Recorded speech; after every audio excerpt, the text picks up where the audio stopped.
ইসরায়েলের বিভিন্ন সামরিক জাহাজ এবং যুদ্ধবিমানের জ্বালানির ট্যাঙ্কে হামলার দাবি করেছে ইরান। বৃহস্পতিবার ভূমধ্যসাগরের জাহাজ এবং ইসরায়েলের হাইফা বন্দরে ওই তেলের ট্যাঙ্কে হামলা চালানো হয় বলে জানিয়েছে আইআরজিসির মুখপাত্র।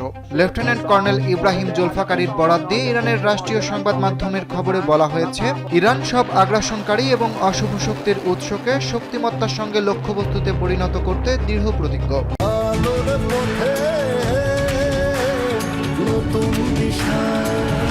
গত 28 ফেব্রুয়ারি থেকে ইরানের উপর যৌথভাবে হামলা চালাচ্ছে যুক্তরাষ্ট্র ও ইসরায়েল। ওই দিন থেকেই পাল্টা জবাব দিতে শুরু করে ইরানও।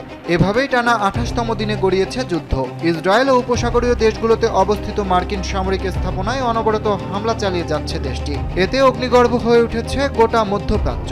সেই সঙ্গে বিশ্ব জ্বালানি পরিবহনের অন্যতম গুরুত্বপূর্ণ রুট হরমুজ প্রণালী কার্যত বন্ধ করে দিয়েছে তেহরান। এতে সারা বিশ্বে জ্বালানি বাজারে চরম অস্থিরতা শুরু হয়েছে।